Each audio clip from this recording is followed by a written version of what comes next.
YouTube. Today I'm be reading Chapter 12 of Prisoner B-3087, starting on page 87.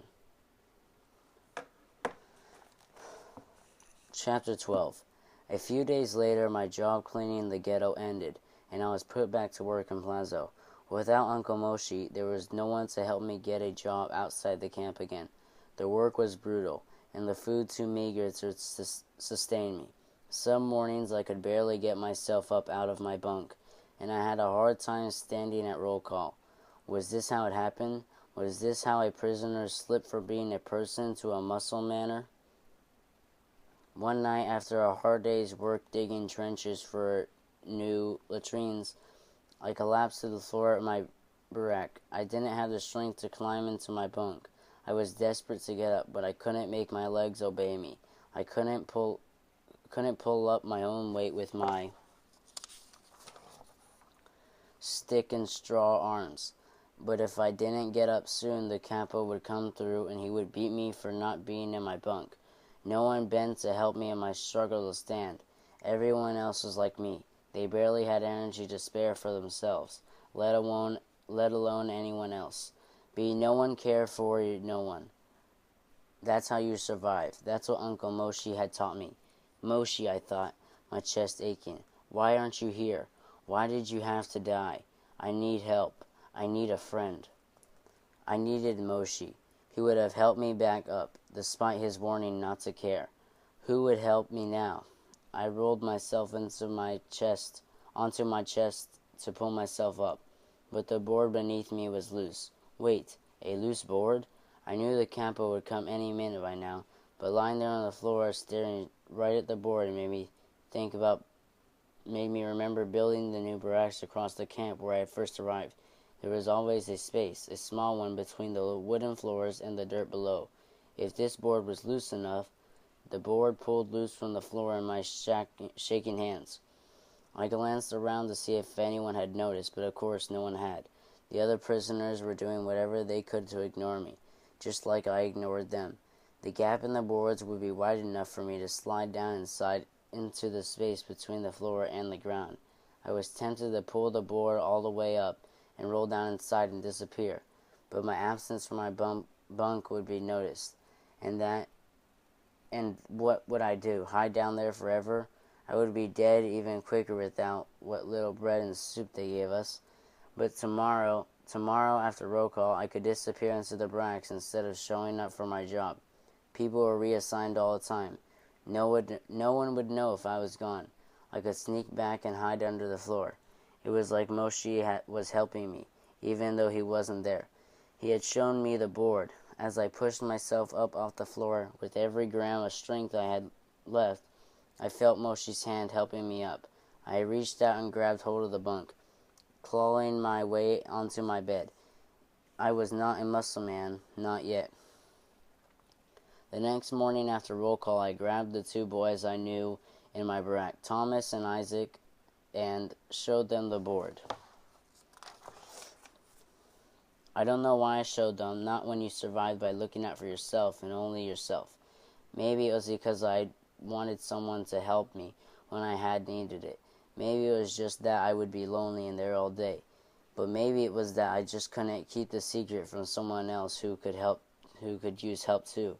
I'd done that with the black market food Moshi had bought for us, and I'd felt guilty. I didn't want to hide out under the floor alone while everyone else was worked to death.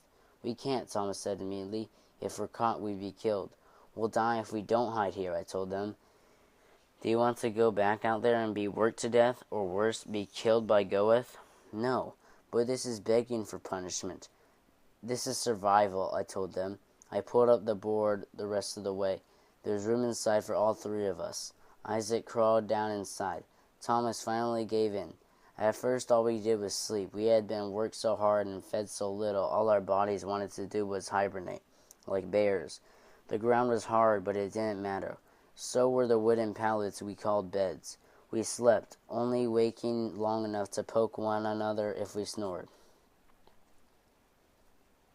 The sound of footsteps on the floor above woke us. We knew it was time to come out for roll call. We couldn't miss a roll call or they would come looking for us.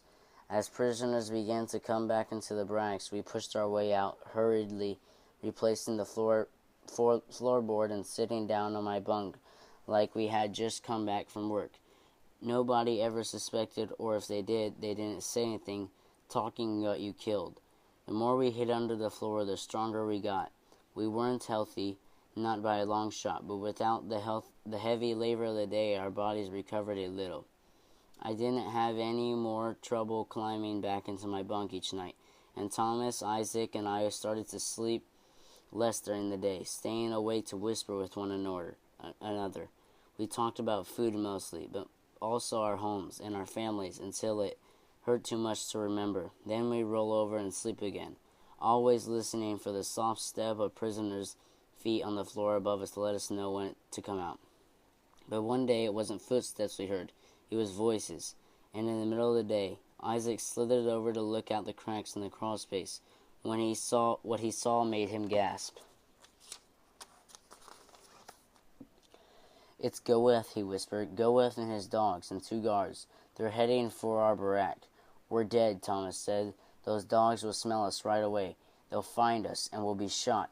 The tight little crawl space under the floorboards suddenly felt like a coffin, like I was already dead and buried. My refugee from the nightmare of Plazo was now a trap. It was all I could do not to burst out of it screaming. "Yannick, what do we do?" Isaac said, his voice tight with the same desperation I felt. I looked out through the cracks. Goeth was coming closer, all shining black leather boots and crisp black uniform. One of the dogs lifted his ears and looked right at me. I pulled back away from the wall. "We're trapped. We have to get out of here. We have to get out of here." I was almost choking on my own fear. "And go where?" Thomas hissed. "If we leave, they'll find us in the barack." "I don't care. We can't be caught here." I twisted and squirmed until I was on my back. If I could just lift that board, see the light from my room, breathe the air. It was so tight down here. So close, closing in. Isaac grabbed my hand. "Yannick, we can't. We have to. I had to get out of this coffin." Well, pretend we're on a work detail." "He'll kill us. Goeth will kill us," Thomas said. "Either he'll kill us or he won't," I told him. "But I know one thing. If he finds us hiding down here, he'll kill us for sure." I pushed my way up and out of the crawl space. It felt like coming up for air after being underwater. I was free of my little coffin. I gasped, filling my lungs, but I didn't really want to die. I had to move fast. We all did. I helped Isaac out. Then Thomas, we put the board back as quickly and quietly as we could. My heart was thumping, but it made me feel alive, and feeling alive made me want to stay alive. The only way we were going to get out of this to make Goeth believe we were on a work detail, and he could smell fear as well as his dogs could, maybe even better. I dragged Isaac and Thomas to the door with me. "Come on," I said. "I'll do the talking." We left the barack right as Goeth and his dogs turned the corner. "You there! Stop!" Goeth shouted. "Where are you going?" My hands shook as I doffed my cap like we were drilled to do. "We were sent on work detail on the south side of the camp, sir," I shouted, my voice breaking. I was trembling so bad. Goeth's dogs stared at us, panting, their ears pricked up like they were waiting for Goeth to tell them to attack us. Could they smell fear? Did the dogs know I was lying? I stood my ground and tried not to shake. I was deathly afraid, but everyone was afraid when they met Goeth, whether they'd been hiding or not. Goeth glared at us for a long moment, then walked by without saying another word. Isaac and Thomas and I stood rooted in the spot, afraid to say or do anything that would make Goeth reconsider. When he was a few steps gone, I realized that not moving was the wrong thing, and I grabbed my friends and pulled them along again. "Let's go," I whispered, and we hurried around the corner. We didn't stop when Goeth was out of sight, but I could finally breathe. In trying to survive, I'd come closer than I'd ever been to dying. I would never hide under the floorboards again. If you want to hear Chapter 13 of Prisoner B-3087, look for my next video.